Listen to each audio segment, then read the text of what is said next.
A broke waiter, a no-limit black card, 3 a.m. in Chicago. What he bought in that dead-of-night hour wasn't an indulgence to feel powerful. It was a calculated payment to save a small heart before time ran out.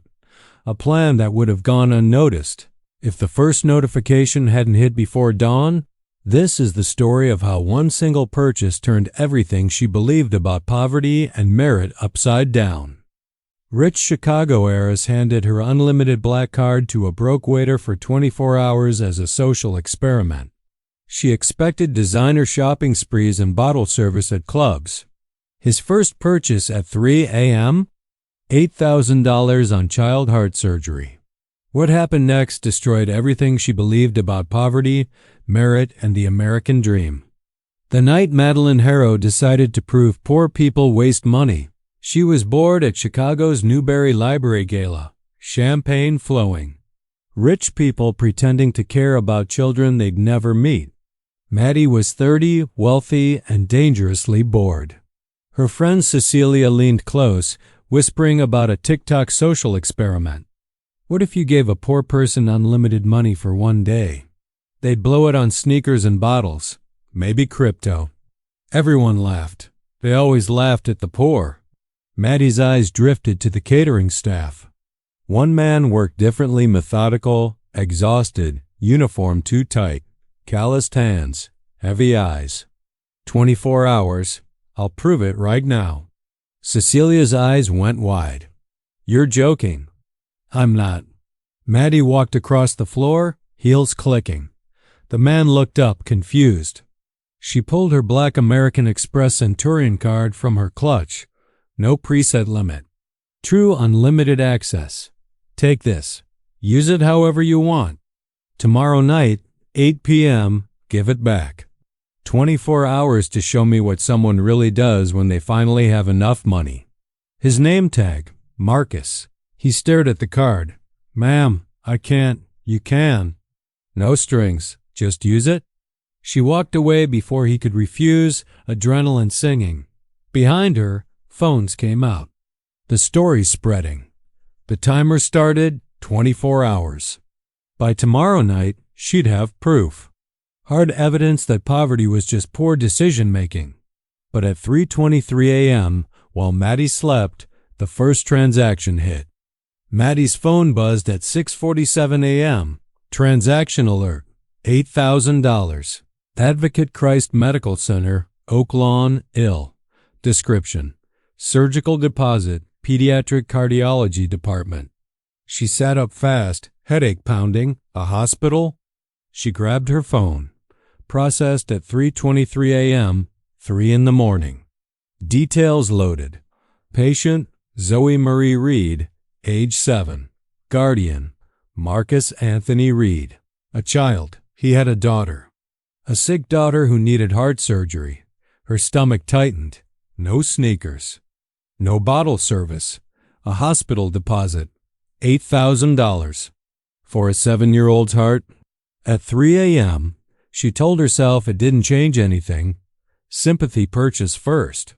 The real spending would come next. Her phone buzzed again. 1627 Jackson Property Management, Chicago, Eel. Rent. She checked. Unit 2C. November, December, January rent plus late fees. 3 months behind. Facing eviction. $287.00. Cummed, Chicago, ill. Description: final balance plus reconnection fee. Electric company. Power disconnection scheduled. Then, nothing. It was 7:30 a.m. He'd had the card less than 12 hours. Total: $9,914. All of it on survival. Keeping lights on.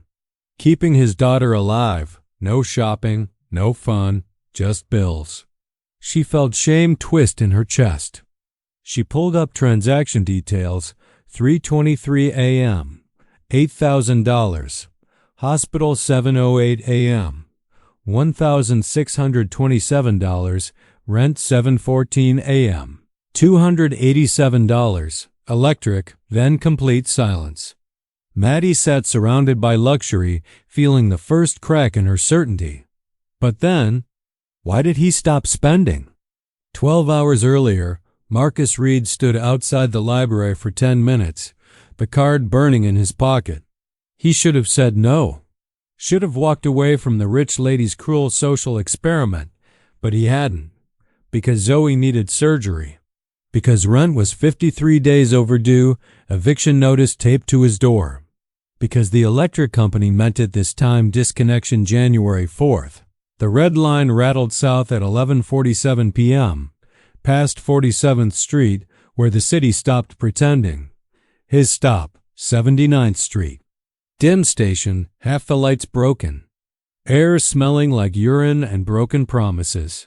His building, 3-story brick walk-up, broken intercoms, hallway lights dead for 2 years. Apartment 2C, 1 bedroom, 600 square feet. $1,100 monthly, cheap for Chicago, impossible for Marcus. Inside, Zoe slept on the pull-out couch, 7 years old. Small malnutrition and illness did that. Her chest rose and fell irregularly, the rhythm that terrified him nightly. Medical monitor blinked green. Oxygen, 89%, low but stable. On the table, 3 final notice envelopes.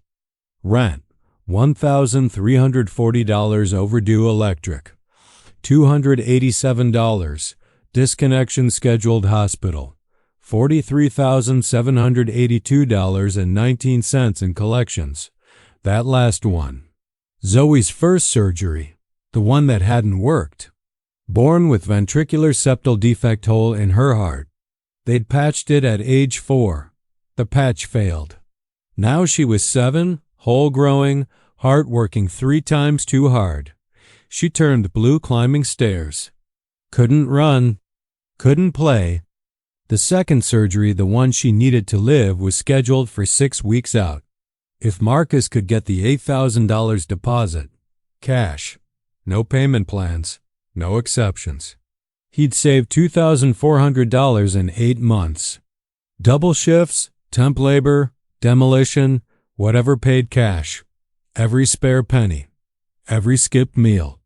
At this rate, Zoe would be 10 before he could afford it. If she made it, Marcus set the card next to the bills. 24 hours, he could fix everything. The surgery, the rent, the electric, the $43,000 in debt that followed him like a shadow. Or he could be the honest man he'd raised Zoe to believe he was. But Zoe didn't deserve to die because her father was too proud. Marcus sat at that table until 3 a.m., staring at the card. Then he opened the hospital portal. Hands shaking, he entered the card information. Amount, $8,000, pressed submit. 5 eternal seconds. Payment accepted.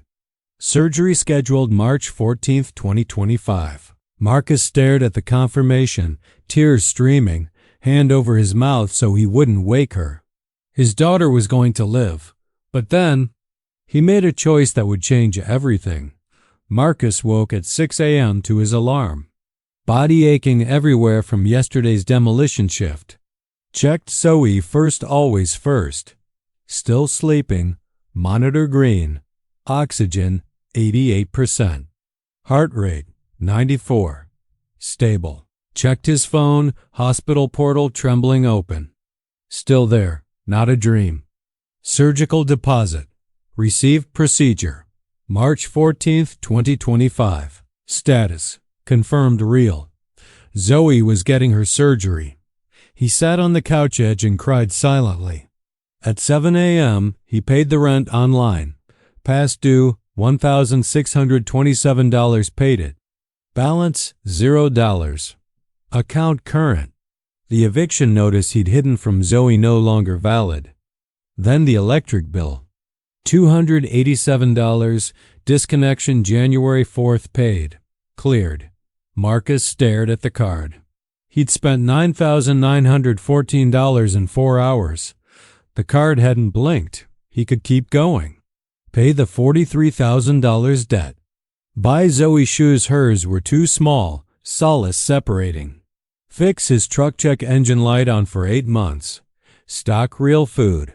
The card wouldn't stop him. She'd never notice.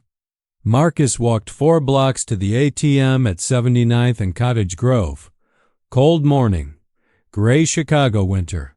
Slid the card in. Cash withdrawal. Enter amount. Maximum. $1,000 per transaction. He could run it 20 times. 30. Withdraw tens of thousands and walk away. Marcus stared. Pressed. $200 machine hummed. 10 20s. He took them. Removed the card. $200. That's all. Walked to the discount grocery on 87th bullet-resistant glass, signs for Link and Wick. Bought real groceries. Not clearance. Not dented cans. Just groceries. Eggs, milk, bread, vegetables, chicken, cereal for Zoe, orange juice. Total. $83.47 paid cash from the ATM. Card stayed in his wallet. Marcus held the $10 $20 bills. Stared at Chase ATM screen still glowing. One more withdrawal, $1,000 max.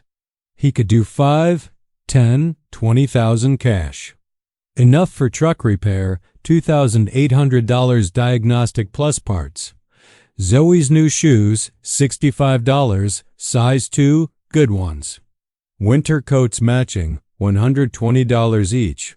Months of rent ahead. Even $10,000 toward $43,000 debt dent it'd make. Card worked flawlessly. $9,000 gone, no limit hit.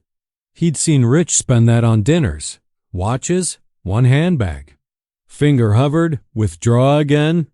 But Zoe's monitor beeped inside memory, her blue lips climbing stairs. This isn't stealing, he whispered. Survival. No. Taking more felt like becoming what rich lady expected poor who grabs everything. Pocketed the cash. Walked away. Card power unused, but the temptation? It lingered. And he'd face it again. Walked home with 2 bags, the card's massive power unused except for survival. But then, what he did with that second $200 would break Maddie's heart. Maddie sat in Harrow Development Group's conference room, her father droning through Q4 projections. Phone face up. Couldn't stop checking. No new transactions since 7:14 a.m. Now 10:43 a.m. 3 hours of silence. Madeline, are you with us? Her father, Richard Harrow. Silver Fox wealthy. Vague disappointment. Yes, sorry. Q4 residential up 18%. He nodded. She returned to her phone. Still nothing. By noon, 73 app checks. No charges. Complete silence. Phone exploded. Group chat blowing up. Cecilia, strip club yet? Brad, Gucci confirmed. My $50 says Louis Vuitton bag. Jenna, bets. Sneakers, $200. Bottle service, $800. Lambo rental, $2,000. Loser pays dinner. Maddie stared. They'd bet on his ruin. Made it sport. Her. Hospital. Daughter's heart surgery. $8K. Silence. 3 dots. Then, Cecilia. Sympathy play. Wait for real spending. Brad. Smart. Makes him look good then blows it. Maddie muted thread. Stomach turned. Her proof? Their entertainment. His daughter's life. She scrolled transactions again. $10K survival. Their luxury bets equals his monthly existence. Shame burned hotter. Friends betting on poverty like fantasy football. She excused herself and went to her office. Pulled up transaction history like a crime scene. $8,000. Daughter's heart surgery, $1,627. 3 months back rent, $287. Electric disconnection, $200. A TM withdrawal total, $10,114, then nothing. Complete silence. Card active but unused. 15 hours of unlimited access. $10,000 on necessities. Then stopped. Why? She searched. Marcus Reed, Chicago. too common. Tried a people search site. Marcus Anthony Reed, 36, South Cottage Grove Avenue. Open Google Maps, Street View. Different Chicago entirely. Security bars. Vacant lots. Corner stores with hand-painted signs. No Starbucks. No Whole Foods. The Chicago her father's company pushed further south every year. At 2:37 p.m., her phone buzzed. $200.00 ATM withdrawal, 87th and Cottage Grove time stop, 2:34 p.m. Another $200? New withdrawal. Same ATM, $400 cash total. But ATM limit was $1,000. Why only $200 each time? 18 hours. $10,000 on bills, $400 cash. Unlimited money. $10,400 total. She grabbed her coat. James, bring the car. 87th and Cottage Grove. Long pause. Ma'am, that's, I know. Just drive. But then, what she saw there would crack her world wide open. 35 minutes in traffic, but crossing into another country. Buildings shorter. Streets narrower. People moving slower, more watchful. Tired in ways Maddie had never understood. James pulled the Mercedes to the curb. Ma'am, I should come with you. Wait here. I'll be fine. She wasn't. Standing on a south side corner in a luxury coat, holding an expensive bag.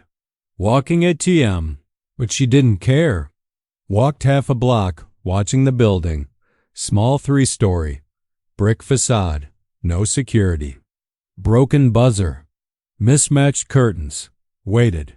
At 3:17 p.m., the door opened. Marcus emerged holding a little girl's hand. She was small, too small for 7. Malnutrition small. Chronic illness small. Dark hair and careful braids. Purple coat 2 sizes too big. Sleeves rolled. Hand me down. She moved carefully. Every step deliberate. Breathing took effort. They walked to the corner store. Discount groceries and more. Bulletproof glass. Signs. Link and WIC accepted. Check cashing. Maddie crossed the street, staying back, watching through the window. Marcus at the register with the girl. She chattered excitedly. He pulled coins from his pocket, counted them carefully. The cashier waited patiently. Marcus was buying 1 box of crayons, 24-count Crayola. $1.47. Counted exact change.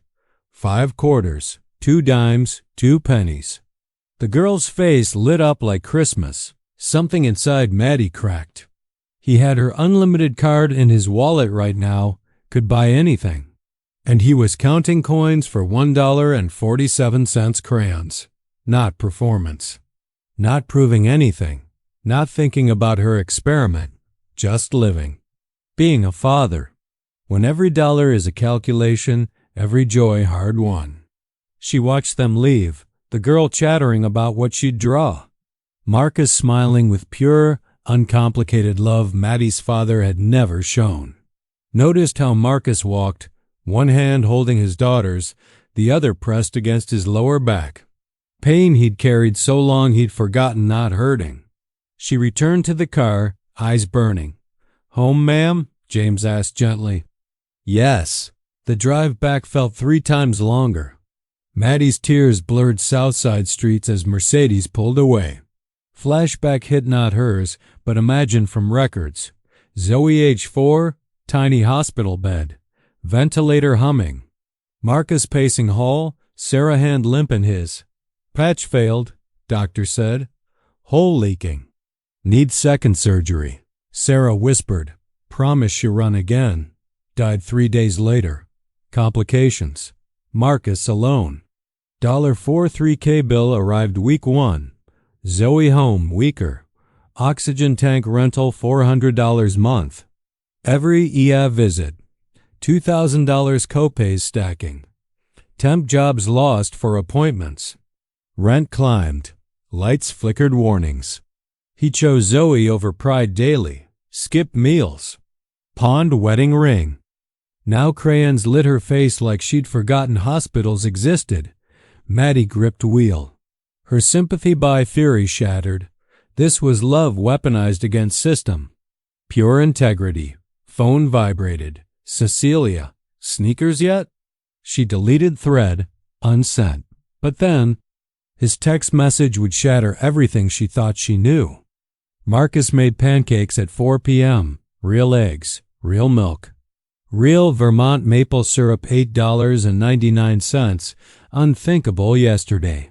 Zoe colored at the table in her new coloring book, $3.99 because she deserved small joys. Dad? Why did that lady give you her card?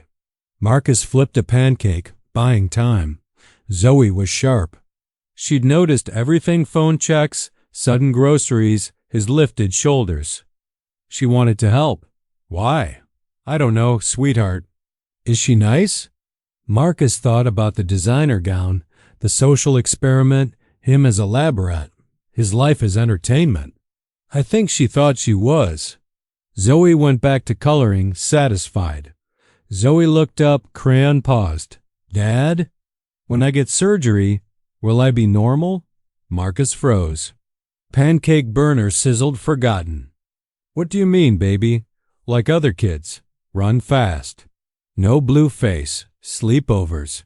No monitor beeping. Her voice small. 7 but understood too much. Marcus knelt, eye level. Surgery fixes heart hole. You'll run races. Climb trees. All normal kid stuff. Promise? Promise. Daddy's fighting for it? Zoe hugged tight. Marcus breathed her shampoo smell cheap dollar store. First time in months. That $8,000 wasn't numbers. It was this moment guaranteed. Phone buzzed again. Rich lady checking lab rat status. He ignored. This was real life, not her game. They ate in comfortable silence. Each other's entire world for 3 years since Zoe's mother died during complications from that first failed surgery. His phone buzzed. Unknown number. Unknown. Is this Marcus Reed? He hesitated. Unknown numbers meant bill collectors. But he responded. Marcus, who is this? Unknown. The woman who gave you the card. Checking in. Everything okay? She was tracking, making sure her experiment ran smoothly. Marcus, everything's fine. I'll return the card tomorrow at 8 p.m. Unknown, you barely used it. Tracking spending, probably had alerts. Analyzing to confirm her theory. Marcus, I used what I needed. 3 dots, disappeared, appeared, then nothing. Marcus focused on his daughter, syrup-sticky fingers, bright smile, the miracle that in 6 weeks she'd have the surgery to fix her heart. Enough. More than enough. Text exchange ends, but her reply? Silence. Because shame was about to crash. Maddie sat in her penthouse as evening fell, city lights blinking, phone in hand. I used what I needed, she'd texted him. Broken her rule. Interfered. Because it wasn't an experiment anymore. Stopped the moment she'd watched him count coins while her card sat in his wallet. Pulled up transactions again, seeing differently. $8,000. Hospital. 7-year-old heart surgery. $1,627. 3 months back rent. Facing eviction. $287. Electric. Disconnection notice. $200 ATM for groceries 83.47 real food $3.99. Coloring book 1.47 crayons bought with coins. $200. ATM number 2 $25. Walgreens nebulizer refills, Zoe's breathing meds. $18. School lunch payments, 3 months overdue, Zoe's shame. $42. Bus passes, month supply, truck broken. Total, $10,376. Pure survival only. The rest hundreds of thousands he could have taken untouched. She did the math she'd been avoiding. 3 months behind on $1,100 rent meant income around $1,800 monthly. Rent, $1,100. Left $700 for everything: food, electric, heat, water, transportation, medicine, everything. Her parking, $450 monthly. Her gym, $320. Her flowers, $280. She spent more on decorative flowers than he had for feeding his dying daughter. Shame crashed like a wave. She'd believed her father's story for 30 years. Wealth was earned, poverty a character failure, people got what they deserved. Marcus showed her different. Unlimited money for 24 hours. Used it to survive, not thrive. Just survive one more month. Then stopped. Not because the card stopped working. Because he was honest, had integrity, teaching his daughter to be good in a world that punished goodness. She logged into the hospital's billing portal. Her father on the board gave her access. Searched, Zoe Marie Reed wife, deceased post-surgery, $43,000 debt. Alone with dying child, shame crashes. Hospital records reveal wife's death. Maddie closed the laptop, pressed palms against eyes. Tears came anyway. She'd been cruel, casually, thoughtlessly cruel. Never having to think about money, choose, count coins, watch your child die because you couldn't afford to save her. Phone buzzed. Cecilia. Sue, what did he buy? I'm dying to know. Maddie stared. Turned phone off without responding. But then, tomorrow's confrontation would destroy her last defense. 8 p.m., December 29th. 24 hours since she'd given him the card. Maddie waited at the library's side entrance. Dark, locked, breath fogging, hands shaking. 8:03 p.m., Marcus appeared from the red line, different in civilian clothes, worn jeans, Carhartt jacket with paint stains, work boots, salt stains, tired, exhausted, older than 36. Life aged him in ways money couldn't fix. Stopped 3 feet away. Held out the card. Thank you. But I can't keep this. She took it, fingers brushing his calloused palm. Heavier now. Dirtier. You barely used it. I used enough. You could have paid everything. The $43,000. Why stop? His voice cut through, calm but final. You wanted proof, poor waste money. I proved we survive. Your system crushes. You work half as hard. Never count coins. Silence. She opened her mouth. Nothing came. I paid my daughter's surgery so she doesn't die. Paid rent so we don't get evicted. Kept lights on. That's what people like me do. We survive. I didn't know about Zoe, your wife. You didn't ask. You assumed because that's easier than truth. What truth? You inherited privilege. I inherited debt. Nothing to do with merit. Tears on her face. Question is whether you'll stay who you've been or if you're brave enough to change. He turned. Wait, please. I want to help. Really help. Marcus studied her face. I don't want charity. I want fair wages, union protections, health care so I don't choose between my daughter's life and bankruptcy. A system that doesn't need rich guilt to function. I can't change the system. Then you can't help me. He walked into the cold night. Maddie slid into Mercedes, snow falling harder. James' silent drive. She whispered to empty seat. Dad's right. I chose wrong career. Never earned it. Northwestern acceptance. Father's donation. Job at 22. Handed. Marcus. Demolition scars hands. 80 hours weeks. $1,800 month. Her shame? Inherited, not earned. Phone. Transaction alert final. $200 a TM memo revealed next hour. But Marcus walking away? That image burned. Bedrock integrity she'd never match. Maddie stood alone, holding worthless plastic, but then she saw something in the records that destroyed her final defense. What she did next shocked everyone. Maddie sat in her penthouse until 2 a.m., card on the counter, words echoing. You inherited privilege and I inherited debt. Pulled up transactions one more time. $8,000. Hospital $1,627. Rent $287. Electric $200. ATM 7:42 a.m. 83.47 groceries $3.99. Coloring book $1.47. Crayons $200. ATM 2:34 p.m. Then she noticed something. The second ATM withdrawal had a memo line. Click to expand. For Zoe's celebration dinner when she's recovered. Saving for later. Stared until vision blurred. He hadn't spent the second $200, withdrawn it, but saved it. For his daughter. For celebration after surgery. For a future joy 6 weeks away. A moment he decided she deserved even though surgery hadn't happened, even though no guarantee, just stubborn father's love refusing to give up.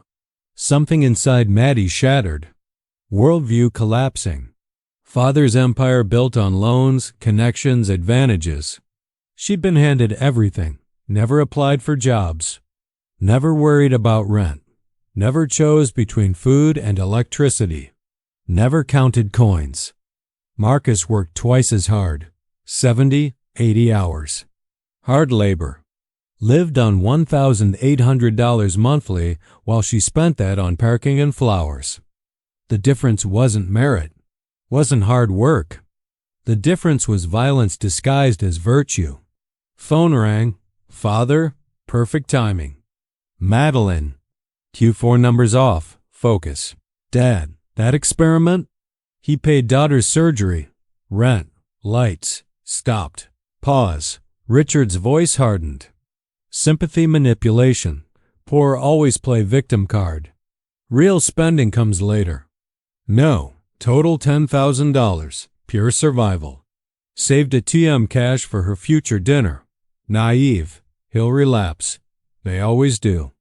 Merit separates us. Maddie snapped. Merit? Your $2 million starter loan? My handed job? His 80 hours week's demolition? Silence. First time she'd challenged. Watch yourself, he warned. Idealism loses money. She hung up. Father's voice equals her old worldview crumbling. Memo glowed. Pure love versus inherited empire.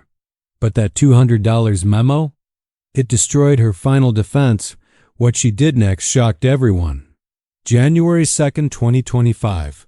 Maddie stood outside Marcus's building, called ahead, asked permission. He met her in the hallway wary, not here to apologize, I have something real. Handed him documents. Construction foreman, affordable housing in Bronzeville. $72K salary, union benefits. Health insurance covering Zoe pre-existing conditions included. Starts January 5th, 10th. Marcus read slowly, suspicious. This isn't charity? No. What I should have been doing. You're qualified. You choose? Long pause. I'll take it. But I earned this. I'm not your redemption. I know. She added. One more thing. Medical debt forgiveness fund. Corporate benefit for all employees. Your debt qualifies. That's charity with paperwork. No policy. For everyone. You're first, not special. Should have existed already? I know. He didn't thank her, but didn't refuse. Marcus started January 5th, 10th. First check. Rent paid ahead 6 months. Zoe's pre-op February 27th. Marcus took day off union PTO. First time ever. Surgery day March 14th. Hospital waiting room. 7 a.m. check-in. 12 hours surgery. Marcus paced. Prayed. Flashbacks. Sarah dying same room. Nurse. Complications possible. 20% risk. Marcus white-knuckled chair. $8K deposit bought this chance. Hour 10. Vitals stable. Hour 12. Success. Zoe woke. Dad? Heart fixed? He cried. Yes, baby. Run tomorrow. Weeks after, Maddie received a photo. No return address. Zoe, bright smile, holding balloon. Surgery success. Marcus beside her, arm around daughter. On back, careful handwriting. She's running now. Heart is strong. Thank you not for the card, but for the job. The insurance. The dignity. Mar. Maddie pinned it on her office wall. Where she couldn't ignore it, still lived in the penthouse. Still attended galas. But now pushed for higher wages, real affordable housing, tenant protections. Father called it idealism. Friends called it a phase. Cecilia stopped calling. Board meeting. Madeline's wage hikes kill margins 8%. Father. Phase over. Back to luxury condos. Maddie, or lose me. I'm pushing tenant protection city council. First pushback. Richard red-faced. My company, she walked out. First time defying empire. City council testified. Harrow displaces 200 families yearly. Press. Heiress turns whistleblower. Threats came. Anonymous calls. Board pressure. But Zoe's photo office wall, Marcus's words echoed. Worth it. System change greater than comfort. Maddie didn't care. 24 hours changed everything. But then, 1 year later, Marcus stood on stage with a question that silenced the room. 1 year later, another gala. Medical Debt Forgiveness Fund fundraiser grown beyond her family's company. Marcus was there, borrowed suit, invited to speak. He took the stage, didn't tell the card story, told about his daughter running, stable employment, dignity. Then he stopped, looked directly at Maddie. The question isn't what poor people do with money. We know we survive, then build. The real question, what do you do with power? Room went silent. Will you maintain the system benefiting you? Or risk something real to change it? Complete silence. Every eye turned toward Maddie, her father, the Harrow legacy. Maddie stood, started clapping. 3 seconds. Then others joined. More. Whole room erupting not for comfort, but for truth. After, Marcus approached. That took guts. I'm learning. Slowly. Slow is fine. Long as you don't stop. Shook hands, not friends. But two people who saw each other clearly and chose not to look away. You watching, have you ever counted coins for crayons? Or spent more on coffee than someone's rent? 24 hours exposed truth. What's your 24 hours reveal? The choices you make when no one's watching? 24 hours dismantled everything Maddie thought she knew. Question for you. Poor with unlimited money equals wasteful? Or rich with power equals cruel? Drop your theory in the comments below.